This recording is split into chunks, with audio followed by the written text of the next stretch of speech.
Donc, bonjour à tous et à toutes. Ici Christine Chevalier-Caron pour Histoire de source, Source History.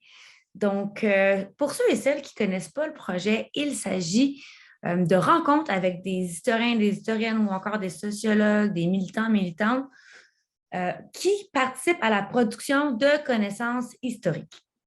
Donc, ce sont des rencontres qui se font totalement en ligne et qui sont mises ensuite, qui sont disponibles sur YouTube et en podcast ou encore sur notre site Internet. Lors de ces rencontres-là, la personne qui est invitée à l'émission a choisi une source, donc un document d'archives dont il va ou elle va discuter avec, quand c'est en anglais, Samantha Cutrara et quand c'est en français, avec moi. Donc, ce qui arrive dans ces moments-là, c'est qu'on rencontre et nous, on pose 3 questions. Donc, on s'intéresse à quelle est la source, de quelle histoire fait-elle partie et comment peut-elle remettre en question, ébranler, questionner le récit historique canadien dominant. Donc, c'est un projet qui est en anglais depuis un moment et qui vient de se développer en français. On vous invite donc à aller visiter notre site Internet, à nous suivre sur les différents médias sociaux, Twitter, Facebook, Instagram et YouTube aussi. Et aussi de liker nos vidéos, de partager et de surtout ne pas hésiter à commenter. Il va vraiment me faire un plaisir de vous répondre si vous le faites. Donc, aujourd'hui, c'est une vidéo un peu différente. Donc, l'objectif, ce n'est pas d'aller à la rencontre de quelqu'un. Aujourd'hui, mon objectif est de commenter une vidéo qui a été mise en ligne le 24 mars 2022. Donc, Samantha a rencontré un sociologue du nom de Aaron Dever et je vais réagir, en fait, je vais commenter leur discussion qu'ils ont eue en soulignant certains points qui m'ont accroché et la portée que ça peut avoir. Donc, mes impressions de cette rencontre-là. Donc, c'est mon objectif aujourd'hui. D'abord, je vous invite aussi à aller consulter, évidemment, ce vidéo-là, donc qui est en anglais. Vous pouvez le trouver en fait en allant sur le lien qui est mis dans la présentation de cette vidéo-ci. Donc, Aaron Dever, qui est-ce? C'est un sociologue qui est en charge de la chaire de recherche in Transgender Studies qui se trouve à l'Université Victoria en Colombie-Britannique. Et aussi, il a participé à l'élaboration d'un projet qui est très, très intéressant. En fait, pour faire de l'histoire, il faut des archives et on sait tous et toutes que des fois, un des problèmes est la disponibilité des archives. Aussi, quand il s'agit d'histoires de groupes un peu plus marginalisés, on a tendance à dire « Ah, mais les archives n'existent pas, je ne les trouve pas ». Donc, souvent, ça participe à reproduire l'invisibilisation d'un groupe dans l'histoire. Donc, en fait, Aaron Dever et certains collaborateurs, collaboratrices ont mis en place The Transgenders Archive. Et ces archives-là, ce ne sont pas seulement disponibles physiquement parlant à Victoria, elles sont disponibles en ligne, elles ont été numérisées. Donc, le lien pour se rendre sur le site de ces archives-là est aussi dans la présentation en dessous ici du vidéo. Et donc, c'est vraiment d'une grande richesse ces archives-là, puis on va en parler durant les prochaines minutes de leur portée et de pourquoi elles sont si utiles, pertinentes et non seulement juste riches, mais vraiment leur portée autant pour les jeunes secondaires que pour les historiens et les historiennes en soi. Donc, il y a plusieurs choses que je voulais souligner. D'abord, ce qui est vraiment une chose qui m'a bien accrochée, c'est le fait que cette chaire de recherche-là sur les Transgender Studies est la première qui existe non seulement au Canada, mais c'est la première au monde. Donc, c'est vraiment des précurseurs qui ont créé un précédent. Donc, c'est très intéressant. Je vous invite encore plus à aller visiter leur site Internet.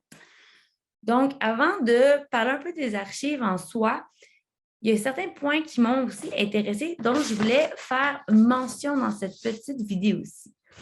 D'abord, certes, Aaron Dever présente un document, donc un petit cahier, A Journal of a Transsexual dans son vidéo, mais il va plus loin que ça. Il présente évidemment la personne qui en est l'auteur, mais aussi d'autres personnes. Donc, on rencontre 3 différents acteurs qui ont participé, en fait, au mouvement militant queer et trans dans les années 1980. Donc, c'est des gens qui ont non seulement participé à laisser des traces, mais qui ont participé à l'avancement des discussions, probablement aussi des droits par rapport aux personnes trans. Donc, il s'agit de Leslie Feinberg, Rupert Raj et Reed Erickson.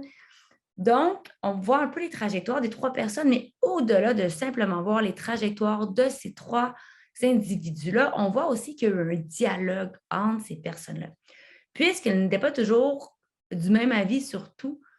Et en fait, ça a fait avancer leur discours à eux-mêmes et elles-mêmes sur les enjeux trans et aussi une chose très intéressante et pertinente actuellement sur la question des pronoms qui est d'extrême actualité. On va d'ailleurs parler de la question de l'actualité de ce sujet-là. Donc, ce qui est vraiment intéressant avec tout ça, c'est que ça donne la parole non seulement à des institutions, mais à des acteurs sociaux. Des acteurs sociaux qui ont été généralement, qui font partie d'un mouvement qui a été soit occulté du récit historique et ou encore stéréotypé à travers les données historiques, sociologiques, surtout dans les années 70, 80, 90.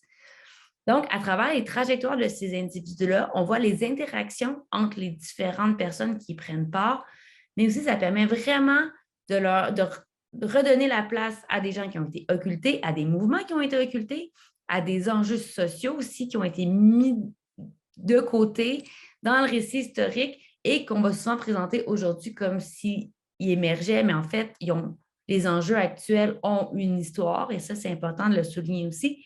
Et aussi, ça permet aussi de vraiment déconstruire les stéréotypes puisqu'on voit aussi la différence nécessairement de discours des personnes qu'ils présentent. Donc, ça, c'est particulièrement intéressant à mon sens. Donc, aussi, ce qui est vraiment pertinent à travers tout ça, une des personnes qui est mise de l'avant, donc l'auteur du document qui est présenté, il s'agit de Leslie Feinberg. Leslie Feinberg discute la question des pronoms. Et c'est quelque chose qui est absolument d'actualité, c'est quelque chose dont on discute beaucoup. Autant il y a les gens qui parlent de l'importance de pouvoir identifier nos pronoms afin de toujours pouvoir respecter la vie des autres, mais il y a aussi énormément de détracteurs à cette volonté-là de pouvoir choisir son pronom, puis de faire respecter surtout le pronom qu'on choisit, auquel on s'identifie.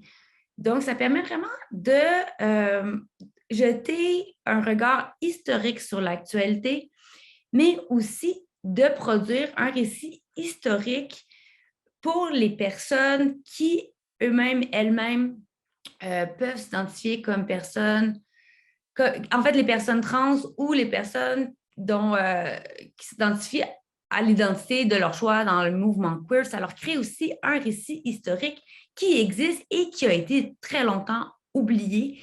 Donc, ces 2 dimensions-là sont 2 des choses dont est porteuse la rencontre avec Aaron Dever.